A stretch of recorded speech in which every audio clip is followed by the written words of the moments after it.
براہ راست لیے چلتے ہیں۔ مسلم لیگ نون کے صدر شہباز شریف نوجوانوں سے مکالمہ کر رہے ہیں۔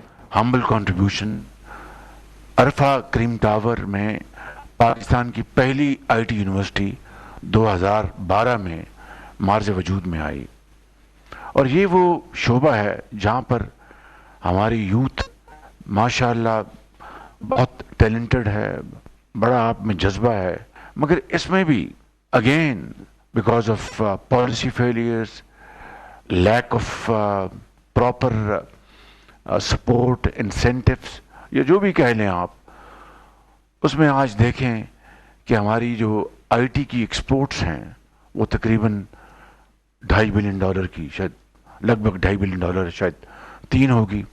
مگر یہ باتیں کر کے میں یہ کہنا چاہتا ہوں کہ اللہ تعالیٰ کے فضل و کرم سے میں اس میں بلیو کرتا ہوں، اور آپ بھی کرتے ہیں، کہ it's never too late, wherever there is a will there is a way۔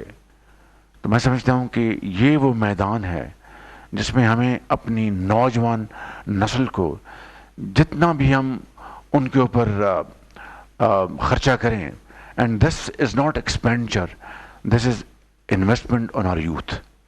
یہ انویسٹمنٹ ہے کیونکہ اس کے ڈویڈنڈس الحمدللہ بے پناہ ہوں گے۔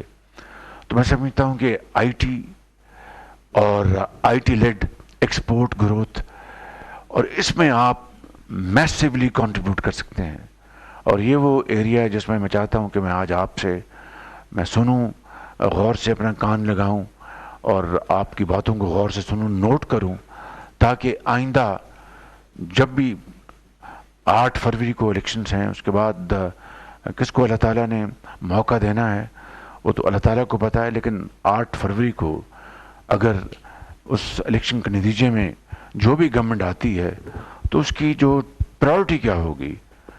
پرائورٹی ہوگی امپاورمنٹ آف آر یوتھ، نوجوان نسل کو، ان کو اعلیٰ تعلیم سے ہمکنار کرانا، اور ایک بڑی well thought out education policy. اس کے بعد جو سب سے بڑا چیلنج ہے that they are able to get a job، اور وہ وقار کے ساتھ، عزت کے ساتھ وہ اپنی زندگی سنوار سکیں، اپنے ماں باپ کا سہارا بن سکیں اور ان کا بوجھ اٹھا سکیں، ایک عزت کی ان کو نوکری ملے، اور وقار کے ساتھ پاکستان کے اندر اور پاکستان کے باہر ان کو یہ اپرچونٹیز مہیا ہوں تھرو دیئر اسکلز۔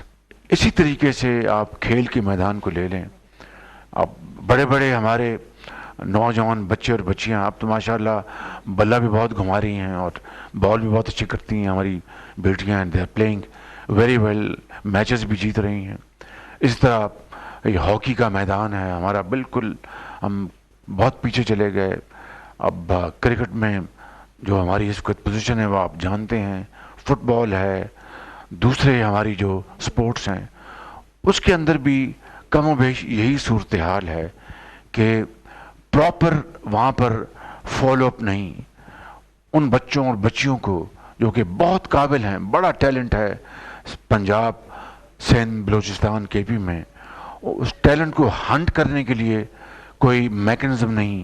اگر کوئی مل جاتے ہیں تو ان کو پھر کوئی پراپر ان کی ٹریننگ، ان کے سٹائپنڈ، ان کو دوسرے طریقوں سے ان کو آسودہ کرنا، اس سے ہمارا یہ ٹیلنٹ بھی بالکل ایک گرد میں بالکل گم ہو جاتا ہے۔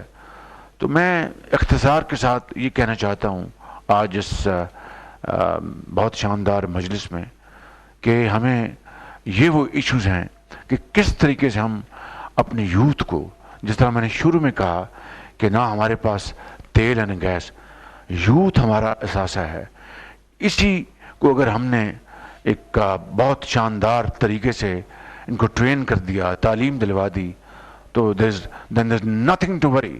پھر اللہ تعالیٰ کے فضل و کرم سے معاملات بہت شاندار ہو جائیں گے، اور جو ماضی کے دکھ ہیں وہ سکھ میں بدل جائیں گے، اور ماضی کی جو ہماری جو تکالیف ہیں وہ خوشیوں میں بدل جائیں گی۔ شرط یہ ہے کہ we should carve out our path with proper consultative process and carve out our vision، جس کے ذریعے ہم پاکستان کو صحیح معنوں میں ہم دن رات بات کرتے ہیں کہ قائد اعظم کا پاکستان 76 سال گزر گئے ہیں, ہم ہنوز اس منزل سے بہت دور ہیں. تو میں سمجھتا ہوں کہ ہمیں یہ چیلنج لیے آج کا جو چیلنج ہے, اور بڑے اور چیلنج ساتھ جڑے ہوئے ہیں. میں نے جو ایز این اوپننگ ریمارکس میں نے چند باتیں آپ کی خدمت میں کہی ہیں, تو اب میں چاہوں گا کہ میں اب آپ کی باتیں سنوں, آپ سے پوچھوں آپ کے ذہن میں کیا ہے, کس طرح ہم پاکستان کی نوجوان نسل, دیکھیں یہ یوتھ بل جو ہے اس وقت یعنی ہماری جو پاپولیشن جو ہے ڈیموگرافی 60% جو ہماری جو پاپولیشن ہے یہ نوجوان نسل پر مشتمل ہے, اور یہ 15 سال سے لے کے 30 سال تک یہ 60% بنتا ہے. اب اس کو اگر ہم نے صحیح طور پر ان کی رہنمائی نہ کی, ان کو ہم نے وسائل مہیا نہ کیے, تو ایک بہت بڑا چیلنج بن جائے گا. اور اگر ہم نے ان کو مل کر ان کے ساتھ مشاورت سے ایسی پالیسی بنائی جس سے کہ یہ یوتھ پاکستان کے لیے ایک ہماری قسمت سنوار دے گی, تو یہ اٹس اے گریٹ اپرچونٹی. تو یہ چیلنج بھی ہے اور اپرچونٹی بھی ہے. اٹس آل کہ ہم نے اس چیلنج کو کس طرح حل کرنا ہے. تو میں چاہتا ہوں کہ اب میں آپ سے گزارش کروں, کوئی سوال ہوگا تو میں انشاءاللہ تعالی کوشش کروں گا کہ بالکل اخلاص کے ساتھ اس کا جواب دوں. رام کہانی یہاں نہ سناؤں آپ کو, آپ ایک سیکنڈ میں آپ ڈسائفر کر لیں گے کہ یہ کیا گپ مار رہا ہے, یہ بات اس طرح نہیں, یہ تو بات اس طرح ہے. So it will be a very frank, sincere and honest discourse. This is Aswin Yar, I'm President Youth Revolution Clan اور US کی IT کمپنی کا ڈائریکٹر بھی ہوں. تو یہ جو روزگار اسکیم تھی جس کا بینیفیشری ہوں, اور یہ اسی کی بدولت آج میں ایک USA کی IT کمپنی ہے اور اس کا آج میں ڈائریکٹر ہوں. سر ابھی آپ نے IT کی باتیں کی کچھ, اور اس میں سے 2-3 چیزیں میں بھی پوائنٹ آؤٹ کرنا چاہتا ہوں. مجھے آپ نے موقع دیا اس پہ, اور میں چاہتا ہوں کہ اس پہ اگلی حکومت میں اگر موقع ملتا ہے تو آپ اس کو ریکمنڈیشنز میں ڈالیں. جی جی, بہت اچھی بات. There's a bridge between there's a gap between universities and this industry. اب میں نے 2 مہینے پہلے ہائرنگ کرنی تھی اور 50 بندوں میں صرف مجھے 2 بندے ملے, کیونکہ ہمارے پاس وہ اسکل سیٹ نہیں ہے. یونیورسٹیز وہ پڑھا نہیں رہی جو کمپنیز کو چاہیے. آپ کو ایک بٹھانا پڑے گا یونیورسٹیز کو اور کمپنیز کو, کمپنیز سے پوچھنا پڑے گا کہ مارکیٹ میں کیا ڈیمانڈ ہے, تاکہ ہم اس کو کر سکیں. ہمارا $2.6 بلین کی ایکسپورٹ ہے اور انڈیا کی 200 سے سر پلس ہے. اس کی وجہ بھی یہی ہے کہ ان کی کمپنیز اور ان کی جو یونیورسٹیز ہیں وہ بیٹھتی ہیں, وہ ایک بناتی ہیں. تو سر اس میں آپ کو پوچھوں گا آپ کا کیا پلان ہے اس میں, اور آپ کا کیا. یہ بہت اچھا آپ کا سوال ہے, اور بالکل آپ نے ٹھیک کہا. یہ روزگار نہیں, اور بھی شعبوں میں کم و بیش یہی صورتحال ہے. اب چکر یہ ہے کہ جن بچوں اور بچیوں کو ووکیشنل ٹریننگ کے لیے ان کی اپنی جب وہ پڑھائی کر لیتے ہیں, اپنا لیٹ سے کسی نے BSc انجینئرنگ کی ہے فار ایگزامپل, تو ان کو کسی انڈسٹری میں اگر بھجوایا جائے تو وہ جو انٹرپرنور جو ہے ہی از ویری ہیزیٹنٹ. وہ اس کو شک پڑتا ہے یہ آئے گا تو اس نے جانا ہی نہیں, پھر یہ ٹریننگ لے کے 3 مہینے یہیں بیٹھا رہے گا, اور یہ گورنمنٹ پھر مجھے یہ کرے گی وہ کرے گی. So there is lack of trust and lack of understanding. اور یہ بات آپ نے بالکل ٹھیک کہی کہ جب تک ورک شاپ کی فلور پہ ٹریننگ نہ ہو, وہ کتابیں, اس کا علم, وہ جو پریکٹیکل شیپ کبھی نہیں لے پاتا. یونیورسٹیز کا اور انڈسٹری کا, کامرس کا چولی دامن کے ساتھ ہے. جب تک کہ اس کو ہم اسٹچ نہیں کریں گے یہ بات آگے بڑھے گی نہیں. And I totally agree with you, this is very much in our mind, part of our manifesto. انشاءاللہ اس کو ہم پروموٹ کریں گے. آئی ایم اقصیٰ حاکم اور میں عارف والا سے بلونگ کرتی ہوں, اور میں نے 2013 میں دانی اسکول چشتیہ میں ایڈمیشن لیا تھا. وہاں سے میں نے FSc کی تھی A+ گریڈ کے ساتھ. اور اس کے بعد میرا سپیریئر یونیورسٹی میں ایڈمیشن ہوا پرائیویٹ, اور وہاں سے میں نے BS کیا ہے میڈیکل لیب ٹیکنیشین میں, اور اب میں ایز اے ٹیچر ورک کر رہی ہوں سپیریئر یونیورسٹی میں ہی. ویری گڈ, جی ماشاء سر. اللہ. لیکن سر میں آپ سے کوشچن یہ کرنا چاہتی ہوں کہ جو لیپ ٹاپ کی اسکیم تھی وہ لیپ ٹاپ پرووائڈ کیے گئے تھے آن دا بیسس آف میرٹ. تو اگر ضروری نہیں ہے کہ اگر کسی نے پرائیویٹ سیکٹر میں ایڈمیشن لیا ہے تو وہ افورڈ کر سکتا ہے. اٹس ناٹ کمپلسری ہی اور شی کین افورڈ. ہو سکتا ہے کچھ وجوہات ایسے بنے ہوں کہ اس کو ایڈمیشن لینا پڑا, لائک اسکالرشپ کا ریزن ہو سکتا ہے کہ اسے اسی ایئر میں ایڈمیشن لینا تھا, ادروائز اسے اسکالرشپ نہیں ملتا. تو لیکن جب ابھی لیپ ٹاپ دیے گئے ہیں تو وہ صرف گورنمنٹ سیکٹر کے بچوں کو ہی دیے گئے ہیں, جبکہ پرائیویٹ میں پڑھنے والے بچے کے بھی اگر مارکس اتنے ہیں, اتنا میرٹ اس کا ہے, تو اس کو پرووائڈ نہیں کیا گیا. یہ بڑا اچھا سوال کیا آپ نے. پہلی بات تو یہ ہے کہ آپ, مجھے بڑی خوشی ہے کہ آپ دانش اسکول سے آپ نے تعلیم حاصل کی. میں چاہوں گا اگر آپ یہ بھی ذرا بیٹی بتائیں کہ وہاں پر جو سہولتیں جو میسر تھیں وہ کیسی تھیں؟ سر دانی اسکول میں بہت اچھی سہولتیں مطلب دی گئی ہیں, بہت کوآپریٹیو تھا سارا کچھ. اور سب سے مین بات یہ ہے کہ میرے پیرنٹس افورڈ نہیں کر سکتے تھے کہ میں یہاں یونیورسٹی تک آ سکتی. میرے فادر جو ہیں وہ فارمر ہیں, تو بیسیکلی وہ افورڈ نہیں کر سکتے تھے. یہ آپ کی وجہ سے ہی ہے کہ میں ماشاءاللہ اب اتنی سکسیزفل پرسن ہوں. میرے خیال میں میرے اور بہن بھائیوں میں سے کوئی بھی اتنا سکسیزفل نہیں ہوا جتنی میں ہوں. اس کے لیے میں آپ کی بہت تھینکفل ہوں. تو اور ویسے بھی وہاں پہ جو ہمیں انوائرمنٹ دیا گیا تھا دانی اسکول میں وہ بہت اچھا تھا, فرینڈلی تھا, ٹیچرز بہت کوآپریٹیو ہیں, اور باقی ہر لحاظ سے ہمیں اسپیچز کروائی جاتی تھی تاکہ ہم اس قابل ہو سکے کہ ہم بات کر سکیں. اگر میں اتنی کانفیڈنٹ ہوں تو بیسیکلی میں اسی وجہ سے ہی ہوں. Thank you. یہ آپ نے اپنے سوال کا آدھا جواب خود دے دیا ہے.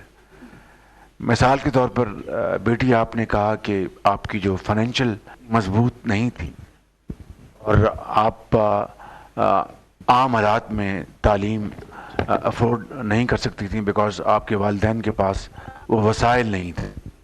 تو الحمدللہ دانش اسکول میں آپ کو فری ایجوکیشن ملی, آلموسٹ بورڈنگ اینڈ لاجنگ ہر چیز. اب اگلا جو سوال آپ نے کیا وہ بڑا امپورٹنٹ ہے کہ لیپ ٹاپ جو ہیں یہ میرٹ بیسڈ, اس کے دو کرائٹیریا ہیں, ایک میرٹ یعنی ہائی پرفارمنس اور دوسرا فائنینشیل بیک گراؤنڈ. اب جو گرامر اسکول کے یا پرائیویٹ اسکولس کے بچے اور بچیاں ہیں ان کی اوور ویلمنگ میجورٹی ان بچوں کے والدین کی جو فائنینشیل جو کنڈیشن ہے وہ بڑی افورڈ کر سکتے ہیں, ورنہ اتنی بڑی فیسیں کس طرح ادا کر سکتے ہیں. تو یہی وہ کرائٹیریا ہے, یہی وہ دوسرا پلر ہے. ایک ہو گیا ہائی اچیور جس نے محنت کی, لالٹین کے نیچے جس نے پڑھا اور A گریڈز لیے, اور دوسرا فائنینشیل بیک گراؤنڈ. تو فائنینشیل بیک گراؤنڈ میں ہم ہر ایک سے تو نہیں پوچھ سکتے کہ بھائی آپ کی فائنینشیل بیک گراؤنڈ کیا ہے. لہٰذا جو پبلک سکولز ہیں, گورنمنٹ کے سکولز جو ہیں, وہاں پر میجورٹی وہ بچے آتے ہیں جن کے فائنینشیل بیک گراؤنڈ جو اتنی ساؤنڈ نہیں ہوتی. یہ دو پلرز ہیں. Thank you. میرا نام محمد شاکر ہے اور میں میاں والی کا رہنے والا ہوں. میرے والد صاحب کا نام نذیر احمد ہے جو کہ ایک مزدور ہیں. سر میں آپ کا سب سے پہلے بہت شکریہ ادا کرنا چاہوں گا اور مجھے اس بات پہ فخر بھی ہے کہ میں آپ کے دو میگا وہ پروجیکٹس ہیں جس میں سے پنجاب دانش اسکول, میں نے پنجاب دانش اسکول میاں والی سے, جی سر میاں والی ہرنولی والا سر, اور دوسرا آپ کا جو پیف ہے پنجاب ایجوکیشن اینڈمنٹ فنڈ, ان کی بدولت آج میں ایک پروفیشنل انجینئر کے طور پر پاکستان میں فرائض انجام دے رہا ہوں. آپ نے تالی کمزور لگائی ہے, انجینئر بن گیا بچہ. ویری گڈ, ماشاء اللہ. واو. سر جیسا کہ آپ کی پہلے جو پارٹی ہے سر, اس نے ایک ٹیک انٹرپرینورشپ کے حوالے سے کافی زیادہ امپرومنٹس کی تھیں اور ٹیکنالوجی کو بوسٹ اپ ملا تھا سر. لیکن سر آج میں دیکھ رہا ہوں کہ جو ٹیکنالوجی ہے وہ day by day. Muslim League Noon کے صدر محمد شہباز شریف نوجوانوں سے مکالمہ کر رہے تھے. اس موقع پر ان کا کہنا تھا کہ پاکستان میں بہت ٹیلنٹ ہے, اس کے لیے کام کرنے کی ضرورت ہے. بلوچستان پاکستان کا ایک بہت بڑا صوبہ ہے, جغرافیائی لحاظ سے سب سے بڑا صوبہ ہے, نمبر 1.